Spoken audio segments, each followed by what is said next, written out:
Welcome to the Elite Power Moves podcast, where we unlock the secrets to level up in all areas of life. I'll be interviewing some of the world's top performers in their fields so that you can uncover and learn the strategies that have led to their overall success and apply it to your own life. Peter, welcome to the Elite Power Moves podcast. Thank you so much for turning up today. Thanks, Michael. Great to be here. Mate, we like to ask powerful questions from top CEOs like yourself, and looking forward to delving in with you. Fantastic.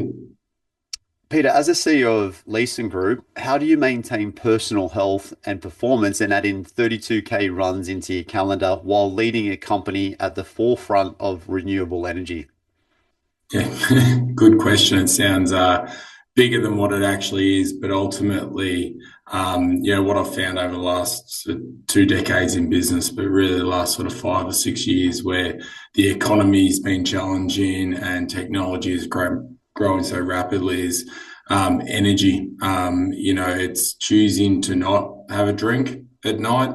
It's choosing to get 7 hours sleep and try and, not be on social media or your phone late at night, but actually getting really good deep sleep and then reserving that energy for the morning. I tend to try to wake up between 5 and 5:30 each morning. It's not easy. It's, some nights you're out and it's a struggle. But I take the first couple of hours of every day to myself, whether it's I'm doing drop off with the kids in the morning at school or I'm going straight into the office. I like to train, so I run or go to the gym. Some of it might be meditation, but taking that 2 hours a day, and if you can do that 5 to 7 days per week and build a habit around that, not only do you have a lot more energy because you get in good deep sleep, but you're growing the hours for yourself, and you take, 2 hours every single day for 7 years, right? Just to yourself. That's like having an entire year of awake time just dedicated to yourself every 7 years. So, and it's just building that habit. So for me, energy, it's beyond eating right or anything like that. It's simply about getting good sleep and stopping the bad habits around drinking during the week at night time. And being probably distracting yourself with social media and these sort of things. Yeah, mate, it's the pillar for a CEO's success. Like, I'm personally the same. Like, I get up at 4 in the morning. As you know, I got a little one, so I get up at 12 and also at 1 and then 3 and then 4. But look, when you start a day where you're hydrating, you're going out and moving your body, you're releasing serotonin, you're releasing endorphins, you're releasing dopamine just before you're ready to move the needle and remember and learn in your business. So better cognitive ability, better hydration, better energy for the day. And I think the key point of what you said too is meditation. Like, we can't wake up in distraction. Like, if we're waking up in emails and distraction, then it's going to lead into a day of distraction. And if we're distracted, we're not present. And if we're not present, we can't be present with ourselves, we can't be present with our team, and we can't be present with our family. So, and the key thing I think you said there is sacrifice. We need to sacrifice for the greater good. If we're not willing to, not have the drink and jump onto social media at night, like, all that is really, for most people that are doing that, is masking the pain. It's Distraction. Yeah. it's a distraction, and again, that leads into not being present. And it's all about, like you said, it's all about the mind, and it's all about the body, and it's all about the spirit. And that, like what you do in the energy, like, it creates energy for us. Yeah, and part of the big problem is that initial motivation to do something. I used to have a rule, whereas, to get up in the morning, go for a run, you put your shoes at the front door with your shorts, and then it's like they're there, you pick them up, you go. But then it's, getting out of bed. So one of the tricks I used to do was put one foot on the floor and count to 5 and get out of bed. So you don't want to get out of bed. It's cold and it's raining outside, and it's like, I don't want to do this. I'm going to snooze the alarm. But I would just put one foot on the floor and I'd count to 5. And once that foot was on the floor, I knew I was getting out of bed. But it's just that next stage. But the other part of motivation I found it really helpful, and also stops me from trying to explore too many new things in business and distract myself from the sort of one main goal, is to set a target for fitness outside of business, outside of sort of life, just for me. So, I decided this year that I was going to run an ultra marathon, and I'm not a long distance runner at all. I'm physically not built to be a long distance runner. I'm a 4 to 5K runner. And so, ultra marathon, I want to achieve a 100K run this year. I got to run. I got no choice. And then to make sure that I followed through, I booked it in. And I told my friends and family about it. I said, I'm doing this. And so now I'm accountable. I've got no choice. Yeah. Told everyone I'm going to do it. I've booked it in. I've told my kids I'm going to do it. I don't want to let myself down or them down. So now I'm, going from running once or twice a week to running 4 times a week. And instead of running 4 or 5K, I'm averaging 15K a run and this sort of stuff. So, building up that cycle. So it's sort of setting that target around my fitness has been really helpful, particularly as you start to get into, towards your mid 40s, and these things aren't as easy as they were in your 20s. That's exactly right, mate. I love how you talked about being prepared. Like, I personally have 7 days of my clothes, undies, and everything laid out on a Sunday.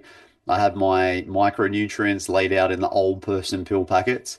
I have like 4 or 5 shakers made with my smoothie that I prepped the night before. The clothes are laid out, the gym bag's packed, and I think preparation is the key. But the other thing you mentioned is that 5 second rule. Like, my philosophy and formula, Peter, is discipline increases your self-worth and also self-esteem. When you multiply that by healthy habits that you introduce into your day, that is then going to increase our most valuable resource, our time, because energy management is time management. Yep. More energy you got, the better you utilize your time. And why wouldn't you want to turn up to be the best leader, the best husband, and best father you can be? Peter, your journey from electrician to renewable energy entrepreneur is inspiring. What leadership principles have been pivotal in guiding your business through the evolving energy sector? Yeah, again, sort of good question. And it really transitions with time and size of business. So initially, my leadership style was sort of the typical tradesman one. It was get in and fix it. You've got a problem, come in and solve it. Lead by example. First person into the trench to dig it, last person out. And that's how you build solid team leadership. It's sort of like the captain of a football team. You're not the coach. You're not standing there instructing the team what to do and how to do it. You're actually, 3/4 time. You got to go in your goal down. You got to run through the center, break it, and kick that goal to lead the team. And that's sort of that, small business founder-led entrepreneur style to just solve any problem you possibly can through driving it and leading the team with the same energy. But as you grow in time and your business evolves to sort of a broader, diverse, which needs to implement technology, it's really about being fast and enabling your team to make decisions themselves. So, the Lean Startup is a great book on trial and testing things and learning very quickly and not being scared to fail. So, I really try to implement with my team. Try it. If you fail, that's okay. But let's learn from it. Let's do this quickly, and enabling them to enable the business to grow, rather than sort of trying to have your head on top of every single problem like a small business would. Yeah, well, look, I find there's two types of leadership, really. There's transactional leadership where you're giving a task to your staff and then you're checking it got done and then you're giving them more tasks, which pretty much takes up all your time. Or you've got CEOs like yourself that use that transformational leadership where you are giving them a task and telling them the outcome. Like, we're climbing Mount Everest, we're going to do 200 meters a day. this is how we're tracking the matrix, the metrics for what we're doing. And this is the picture of what I want to see. And then obviously then they come in and coach their team and go, you know what, you made a mistake here, but that's okay. Like this is the way that I would do it. And I find that top leaders like yourself are usually using that style of leadership where it's usually 10% of a task you design and you talk to your team about. The 80% is done by the team, and the 10% at the end is just ticked off by the elite CEO like yourself.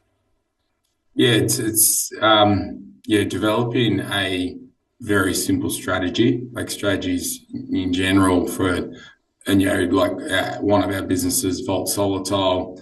It's a solar roof tile similar to a Tesla roof.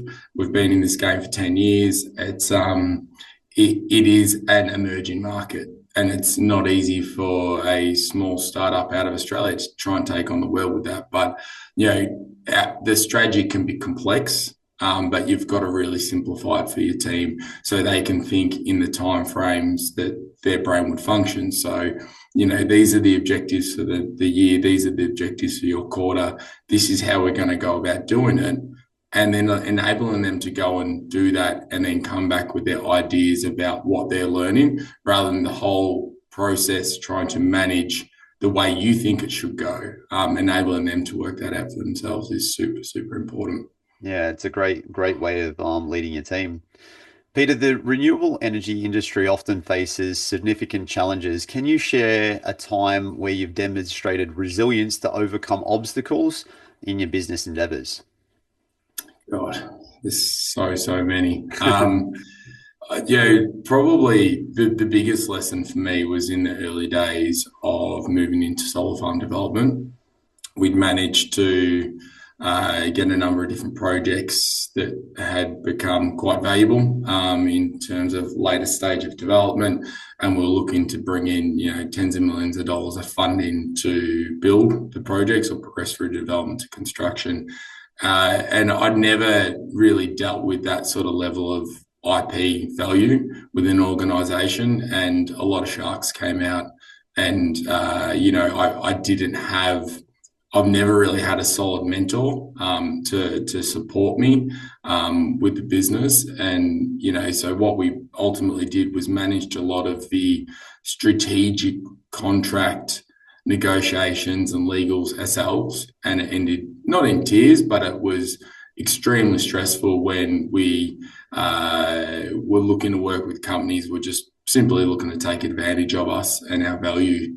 So, what I've learned over time is that there are so many really, really good, whether it's, successful entrepreneurs, lawyers, commercial lawyers, advisors who are happy to, take a young entrepreneur under their wing and support them and coach them. And you can do it through, either just mentoring or if it's commercial. A lot of them will do this under success fees because they want to build long-term relationships. So a key thing that I learned from it was don't be scared to network and reach out to these people. Yeah. They're not just attracted to the businesses that have achieved the success and will bring them in the big dollars. They're really interested in new ideas, energetic people who are going to give back, and longer term vision around partnerships and relationships. So if you've got a challenge that you need to overcome, reach out, LinkedIn, whoever it might be, networking events, and try and find that mentor / person or that gap that you have in your knowledge or your expertise or experience, and just say, look, I need help, but I can't afford to pay you now. But if this works, can we do it through some sort of share plan, or can we do it through a success fee? And generally speaking, they will support you. So if they're the right person, so that was an extremely painful lesson. You can enter into a contract very quickly or even to a heads of agreement. Getting out of it can sometimes be a lot more challenging if you're not prepared. Mate, I actually love that answer because it's really linking with where I'm at the moment. And as I mentioned before, I work with Paul Roos, who is an amazing leadership coach, and also people like Jeff Morgan, who I've had on the podcast, who has pretty much done what I want to do in the industry, working in corporate and executive health. But also lucky enough to have like James Keys on the podcast yesterday, who said, "Look, if you want any help, reach out." And I think smart men that want to take it to the next level are going to save time, they're going to save money, they're going to save energy, and they're going to save the headaches because you can just go straight to the person who has been through what you're going through and can give you the step-by-step roadmap to where you want to go. And I think, most men, as we know as Aussies, like my granddad come back from war. He taught my dad to toughen up, mask the pain, work hard, grind, don't ask for help. And obviously, if we don't, this leads into a life of unfulfillment and, going through, hard times alone without actually opening up and getting the advice. So I think it's just crucial that all men hear that because as leaders, if we want to be the best leaders and the best husbands and the best fathers and, have that freedom and buy back our time, then we need to be able to ask for help. And we need to understand that spending time now doing that is going to save us headaches and time down the track.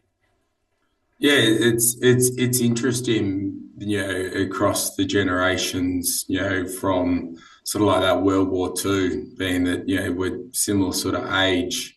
Our grandfathers, may or may not, but that, they've come back, and one of the amazing things that the hard times teach us is resilience.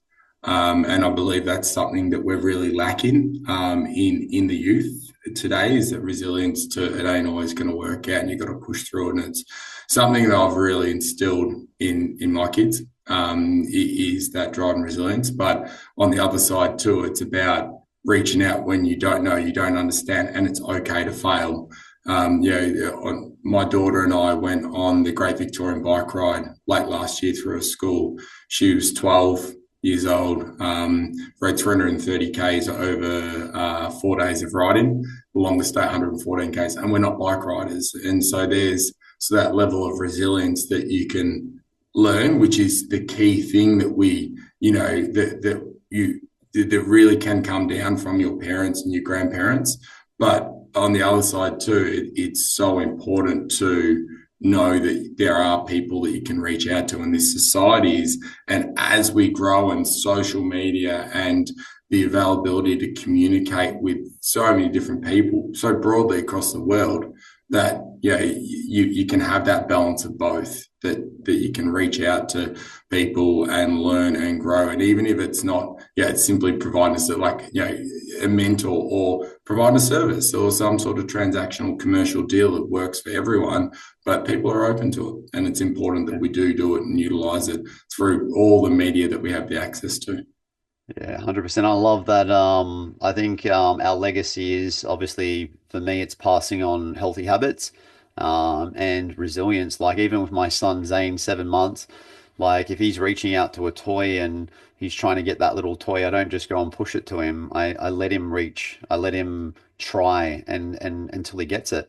Because even at a young age, we're teaching our kids mental resilience, and when they're stepping into I mean, we could do a whole new podcast on this, but they're stepping into a generation of either mindlessness because of all the AI and everything being easy, or mindfulness. Like, and we need to teach our kids about being mindful, about resilience, and I think that all good leaders do that. Um, Absolutely. Peter, with the development of products like solar tile that you mentioned before, how do you ensure that your team stays focused and maintains high performance during the research and development phases? That is really hard, and it's sort of again comes down to them understanding longer term what we're looking to achieve, but breaking it down into smaller steps. And there's some really good books around sort of production and management. And like the CEO needs to have a 3 to 5 year vision.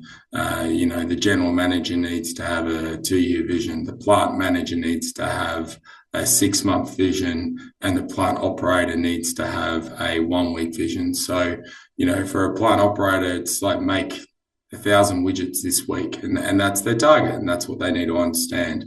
And then the plant manager needs to have a 6 month vision where it's like, over this next 6 months, you need to create these many widgets, and your machines need to have uptime and so on and so forth. So I tried to break down those aspects of roles, and keep people aligned and focused on the journey without sort of trying to tell them how to do their job. So, in the development of a new product, a new solar tile, we might have expansion to a different region, and these are the key things we need to design in the product. So, can you go and bring back those concepts around these key designs? And then we'll catch up in, how many weeks do you think that's going to take you? Okay, great. And then you do a review, but you allow them to come up with the ideas and the solutions while sort of not getting distracted by, what if we did this and what if we did that? So, I try not to micromanage, although it's hard because I love the technology and the creativeness of it, because it's really sort of why I first got into this. But ultimately, I need to be thinking broader terms, 6, 12 months when we're talking about products, and the team need to be focused more on the individual aspects and how they bring that together. And that might be that, you've got someone on technology and compliance and another person on, integration and fit, something like that. Yeah, it's definitely about having those metrics and KPIs and but I think the most important thing that I've heard from you today is you let your team be creative. The best leaders I've ever talked to always step into their meetings with saying, "This is our destination. Let us know how we're going to get there." And that's where the best ideas come in. Like instead of us coming in and saying, "This is where we're going, this is what we're going to do," it stops that innovation from the team. It sort of blocks it. So, um, mate, the last question I have for you is a rapid fire question, mate. I want to get you ready for it. So I'm going to ask you about 6 questions, and Yeah. just get your best responses. Peter, what is the most important lesson you've learned as a high achieving CEO? God, I don't think I can rapid fire that one because there's way too many lessons that I've learned. But ultimately, it's probably shut up and listen. Yeah, definitely. What daily habits have the biggest impact on your productivity? Don't drink and sleep. If you could give yourself one piece of advice to the younger self, what would it be? Slow down. What's the best investment you've ever made in your business? My health. I love that one. How do you handle stress and stay focused under pressure? Exercise, and having me time. What's one book or resource you recommend to inspiring leaders? 2 books. Can't pick one. 2 favorite books. The Lean Startup is a brilliant book for anyone that's running business, starting a business. Never Split the Difference is also a brilliant book, Chris Voss, on negotiation, and it comes into how you negotiate with your team, how you negotiate in a new commercial, contract, or how you negotiate with your 7 month old or your 2 year old or your 10-year-old. I love that one. I'm going to definitely read that one. And last one, mate, what is your drink of choice? Water, coffee, red wine, in generally some sort of form or order. I had a good feeling being a bit of a health nut like myself, you're going to say water. So, mate, I just want to say thank you, Peter, for turning up. Like, I know how extremely busy you are, being a leader, being a husband, being a father, and also like going all in on your health. So I'm hoping our listeners get some good advice of how you structure your life. And I'm looking forward to hopefully having you on another episode. Fantastic. Thanks for your time, Michael. Thank you for tuning in today, and I hope you found the discussion useful. Our goal is to positively impact the well-being of 1 million people's lives just like you by sharing the experience and knowledge of some of the world's top performers. So you don't miss out on any key strategies to help you succeed, make sure you hit the subscribe button below. And if you think you may know someone that would benefit from this episode, join us in our mission of impacting 1 million lives and share it with your friends.